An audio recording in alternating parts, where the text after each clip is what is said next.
Hello and welcome to Veterans of the Valley. I'm Tom Turbiville. He's A&M class of 1969, head Yale leader his senior year, then U.S. Army Transportation Specialist in Viet Nam in 1971 and 1972.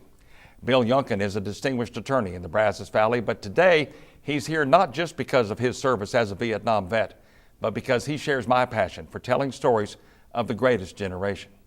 For more than a year now, Bill Youngkin has been writing the stories of Brazos Valley World War II veterans as part of a weekly series appearing each Sunday in the Bryan College Station Eagle, Brazos Valley Heroes. Bill and I share the honored privilege of knowing these brave men and women and hearing their stories firsthand. Bill Youngkin, thanks for being with me. We do share this uncommon passion for giving credit to World War II veterans, but first, I want you to talk about your service in Vietnam. After you got out of Texas A&M, 71 and 72, what was your job as a transportation specialist? Well, basically I was assigned to the I Corps area, and we were support of the 101st Airborne Division and the 8th of the 4th Artillery. I had all these fire bases up along the Laotian border in DMZ, and my job was basically to keep us going with powder and projectile and whatever else was needed. And they'd bring it as far north as I could, and then I'd make sure I'd lug it around to the various fire bases. And so spent my time pretty close to the DMZ. And you did a lot of your work, I believe, at nighttime. It's kind of hard to stay quiet at that time, wasn't it? Well, not a lot of it at nighttime. There were occasional ones at nighttime, right. But it's hard to be quiet when you're traveling down the old trail, so to speak, going from one place to the other. They know when you're coming and they know when you're going, and so that, yeah, it wasn't any way to be quiet when you're doing that, that's for sure. But occasionally we have a night deal, but most of the time it was during the daytime. I know there's a lot of stories from that year in Vietnam, but one story that you told me earlier in particular was Christmas of 1971. Talk about that. Well, it was the first Christmas that I was going to spend away from my family. I grew up in Gilmer, Texas, born and raised there. And Christmas Eve had approached, and I was starting to feel a little low and blue about not being able to be home. And we got word that Bob Hope was going to make an unexpected stop for his USO Christmas tour. And we're going to have it at Camp Eagle, which is the headquarters of the 101st Division there. And so we kind of got to draw straws about who got to go. And off my fire base, I was able to, me and my platoon and I were able to draw the lucky straw, so to speak, and were able to go. And we went over and they had, the stage was basically two trailers pulled together at the base of a hill. And if you're an officer, you had to be at the back. If you're enlisted, you get to be next to the stage. So I was a first lieutenant, so I was very back of the back. And I couldn't see too good, so I pulled my gun truck that we used for these convoys, pulled it up, and I was sitting on the hood. And the show starts about that time, and I'm watching the show. And somebody walks by, and I said, "Howdy, Ag." And I looked down, and it was a classmate of mine that I'd gone to A&M with, named Bill Wilkerson, who was in the band. I jumped down, and we shake hands, glad hand, and then up comes another, and another, and another. And altogether there were 6 classmates that showed up there, and 2 other guys who were a class ahead of us. We didn't know anybody was anywhere around. We had not run across each other at all.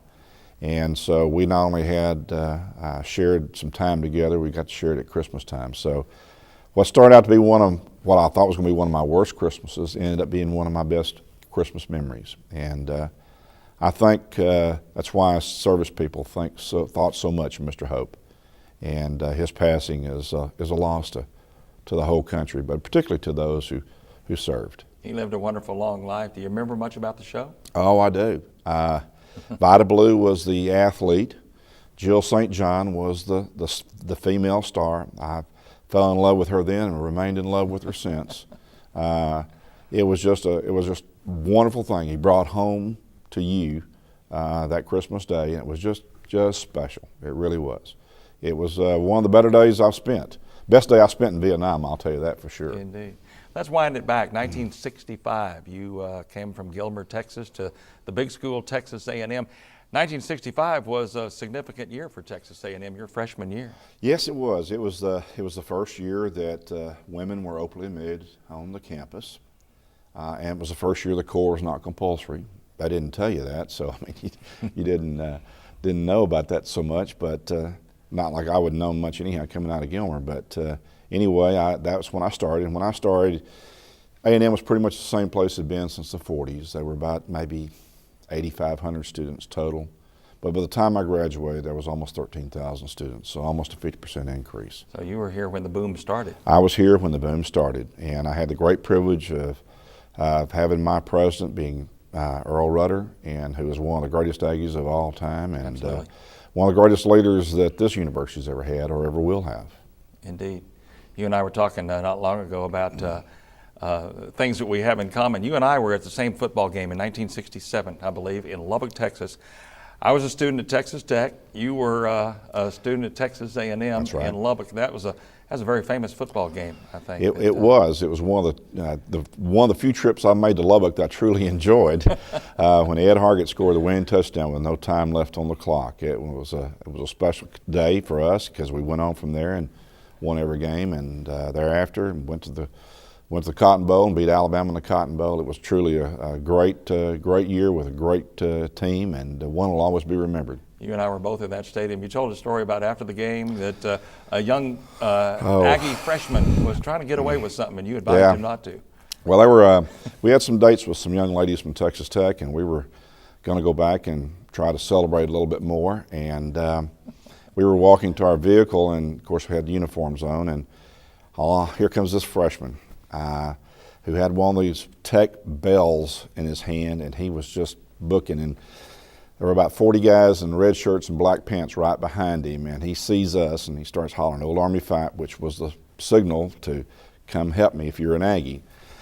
And he runs over to us, and those guys circle us, and they told us we want our bell back. Apparently he had stolen one of the handbells that the saddle tramps used during the game for them to ring and stuff. And so I told the freshman, I said, you know, I think that guy really wants his bell. Why don't you go ahead and give it back to him?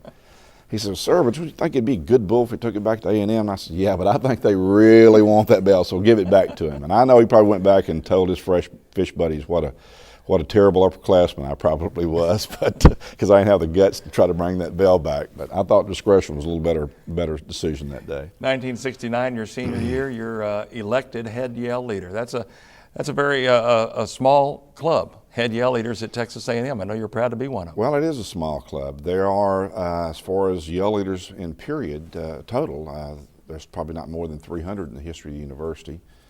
There are about 205, 4 to 5. We lose 3 a year, and we kind of gain 3 a year. So it's a pretty select little club, and one I'm proud to be part of.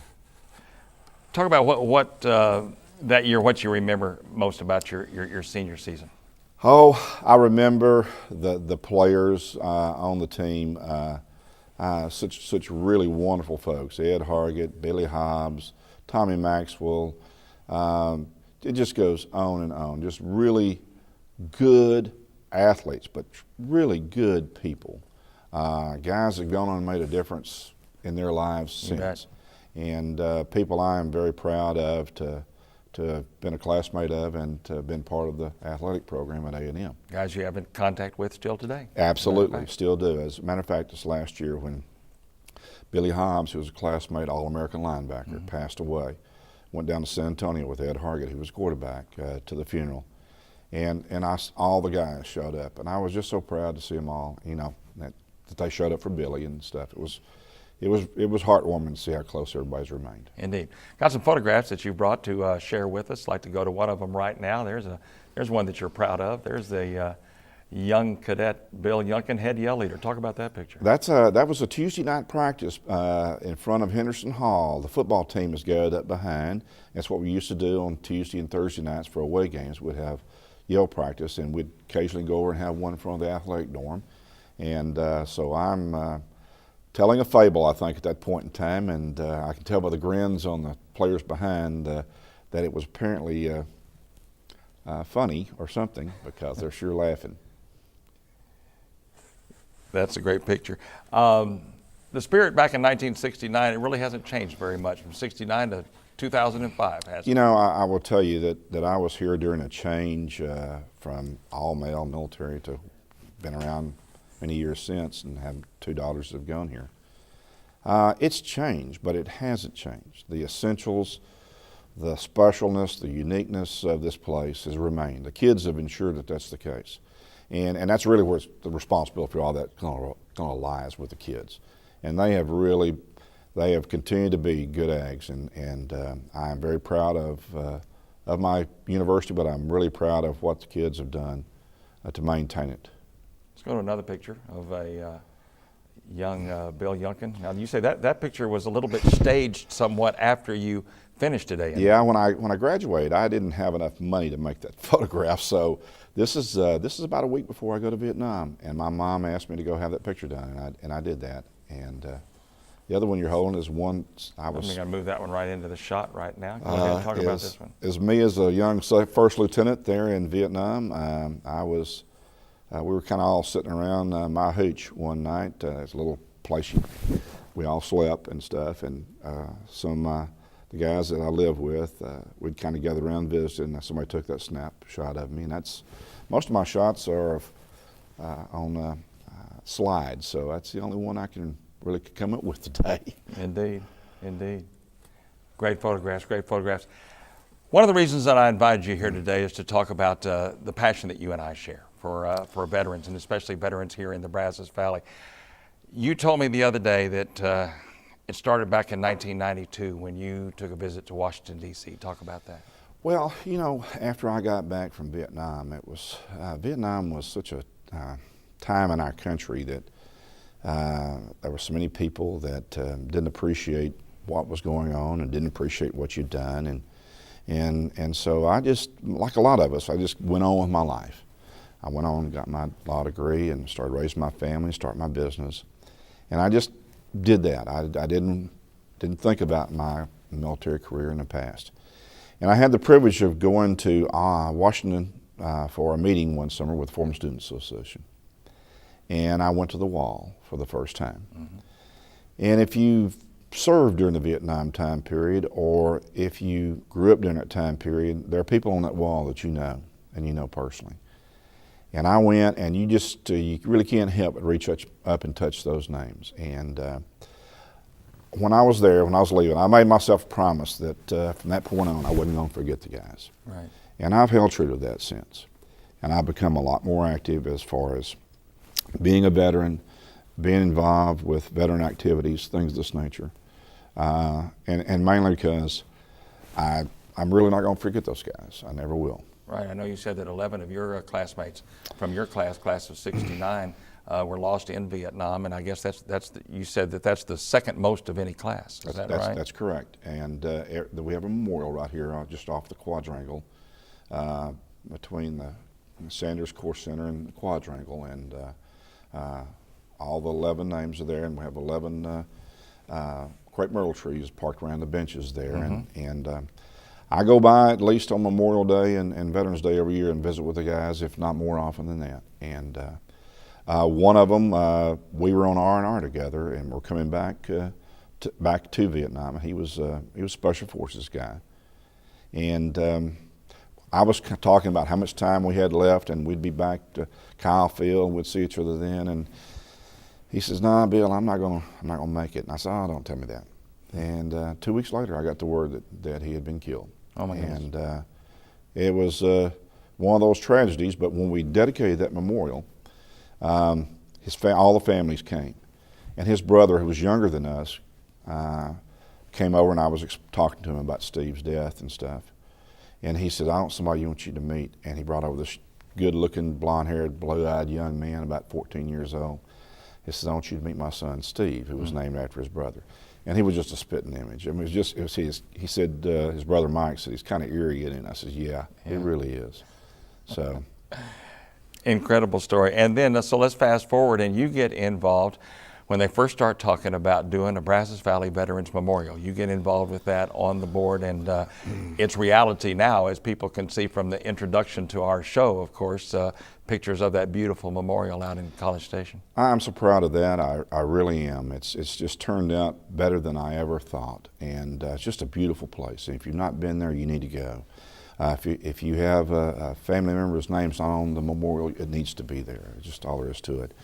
And I'm on the board, and I'm very privileged to serve on that board. It's something I truly enjoy doing. I enjoy what we do, and I enjoy the people I'm doing it with. So the memorial exists, it's done, but as far as the board and the people that put it together, you come up with a suggestion to keep this thing going as far as recognizing veterans, and that's what the Eagle article is all about. Well, yes, and of course we're going to keep developing the park. It's not Right. finished at this point in time, and the thought was, well, what do we do to keep that need before the public? And one of the deals was to possibly do a story about our veterans, to let the people know that the guy next door to you is just not this old guy next door to you. He at some point in time in his life, he did something that's kind of unique, and you need to know about it. And that not only did that for his country, but he's done things since. And so that was the purpose of the articles, to let folks know about their neighbor next door. And I think it's been accomplished, because I have people come to me all the time and say, you know, I never knew that about so-and-so. And I said, yeah, I know you didn't, but I'm glad. Aren't you glad you do now? Mm-hmm. And they are. And it's just been so well received. It's been something I've been blessed to be part of, to tell you the truth. Indeed. The Eagle, obviously, very cooperative. Donis Baggett said, go with it, and they give you a pretty goodly amount of space every Sunday. Let me tell you that Donis and the Eagle have just been wonderful in their community service, and particularly this organization. That space that they give is a prime space on the sports page. Yes. That costs them a lot of money. Right. And but they make that contribution to their community every week, and I am ever so thankful, and everybody else should be too. And I want to thank Donis again for him, without question, saying, you bet, we'd love to do that. You know, the amazing thing is you do it in print. I have the privilege here at KAMU to do it on television. And you approximately how many have been published so far? Well, we've done over a year. Right. So I know it's 50 plus. Right. I've kind of lost count, but I think we're in the mid to late 50s as far as the number of stories that have been published at this point in time. Right. I always try to have some to do ahead of time, and I try to do an interview once a month at the former students building here and have it videoed. Mm-hmm. And then I will take those 4 interviews and write stories for a month, and then I'll do another set of interviews. So you've done close to 60. You're the 24th guest that I've had on Veterans of the Valley. So close to 90 between us veterans that we have highlighted in our different mediums. And the amazing thing is, of all those 90, so we only have one common one that you've had in the newspaper that I've had on the show. That was Frank Coachman, and that's the only one. So that just gives you an idea of how many veterans that there are in this valley. World War II, and of course I expand to Vietnam and Desert Storm, and also, but how many veterans and wonderful stories that there are here in the community. There's still a whole lot more to tell. Oh, there's no question, Tommy. To start with, I had some names of people I knew, but and that was a little bit of reluctance because I didn't know what this was going to turn out to be. But since then, I think that people have recognized that there are people they know that need to have the story told. And I keep now a list of 20 to 30 people. Right. And that's just the World War II guys. We're going to move on at some point in time, obviously, because the World War II guys are not going to be with us forever, but to Korea and Vietnam, as you're doing. But we're trying to do it like that because of the time constraints that we have with some of our folks. And no matter how hard you try to get around to everybody, I've had a couple of interviews I had lined up with people that got sick and then passed away on me. So there's a real sense of urgency about doing that, particularly with the World War II guys. And right. So that's why we're doing them first. Well, I think I've had 15 World War II veterans on the show. I've had 9, I believe, Viet Nam veterans and 1 from Desert Storm. But you're right. There is a sense of urgency with the World War II veterans in telling their story because the numbers that we hear are that we're losing them at 1,000 a day. Yeah. And so their stories need to be told. They need to be told the right way, and that means them telling them. And one that's kind of get overlooked a lot of times, the Korean veterans, they're not very far behind the World War II veterans. Right. And so we're going to have to sometime here pretty quick start catching some of those, or we're going to miss those stories. There's a gentleman named Bob Middleton who I'm going to have on the show next week, who's a Korean War veteran, as a matter of fact. One thing that you do and that I do is, and really which is the most pleasurable personally for us in what we're doing, is actually sitting down and hearing these stories. You interview them, for the most part, you interview them 4 at a time. You get together over the former students and interview them 4 at a time. So you're hearing a story and 3 other veterans are hearing the same story. Talk about how that works. You know, I thought that might work as a format because, you know, like when I go to VFW, you can sit around with the guys and kind of have these conversations. And somebody will tell a story and it kind of reminds somebody of something else, and they kind of open up and start talking. So I thought maybe the best way to do that would be with more than one present. And it's a very nice environment, the Ring Library Room. And it's kind of just close in and just the guys. And they really do. I mean, it's been a very good method to do the interviews because everyone is interested in the other stories too.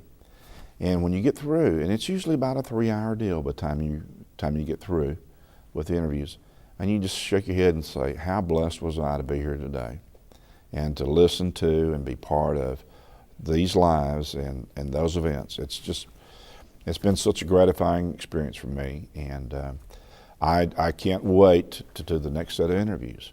And I hope that I do justice to the stories.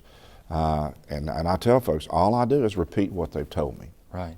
I don't put any spin to it or anything else. I just try to put it in a manageable format, basically, but it's their story. And it's the personal story, too. The first thing we talk about is it's not about the war and where it was fought and when and how and all. We know that. It's about your experiences. What happened to you, who you were with, what you saw, what you heard, what you did. And each one of them is unique, just as all people are unique. And it's been, every story is different from the other because the people are different. And it's just been the most gratifying thing that I've been involved with, and it's been an honor and a privilege for me to get to know these men.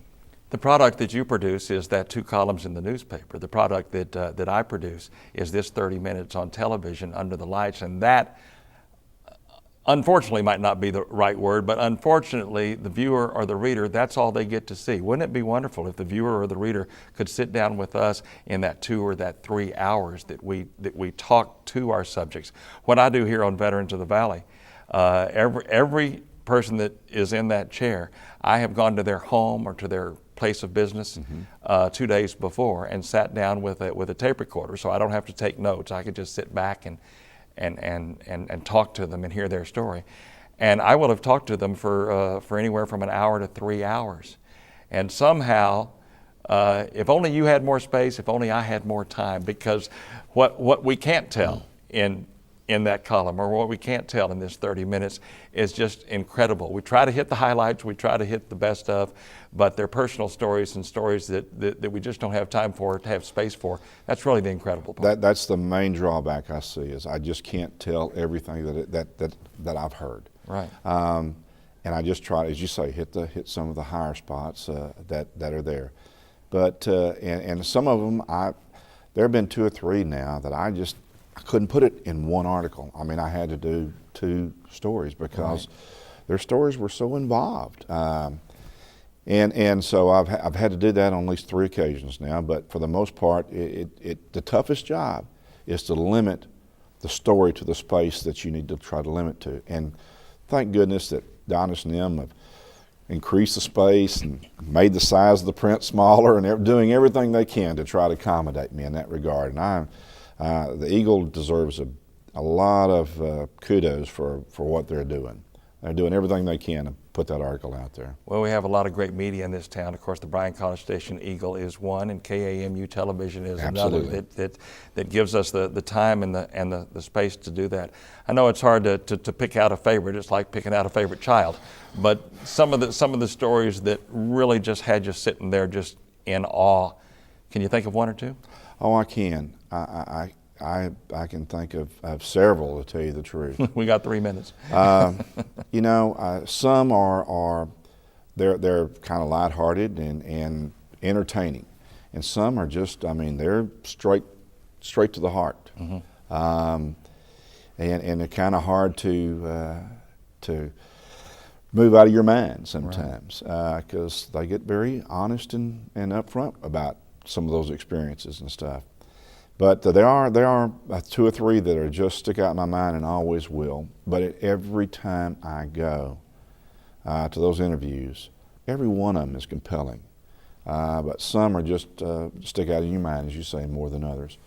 But there are, I remember one gentleman who was at Pearl Harbor the day the Japanese struck. He had just graduated from basic training the day before. Decided to sleep in that Sunday morning, didn't go to chow, and the bomb hit the mess hall and killed most of his friends. And he was there from the very start to the very end. The New Guinea campaign, which is just terrible, terrible terrain to fight in. And I remember him talking about those experiences, and kind of a quiet gentleman, but tears started coming down his eyes, and he said, in New Guinea, that's where I lost my fear. And I that there was no question that terrible place and that terrible time, he overcame that. And from that point on, he was a soldier through and through. They're life-changing experiences. There are people that their experiences in the war and their experiences after have just been amazing. I think of a gentleman who was in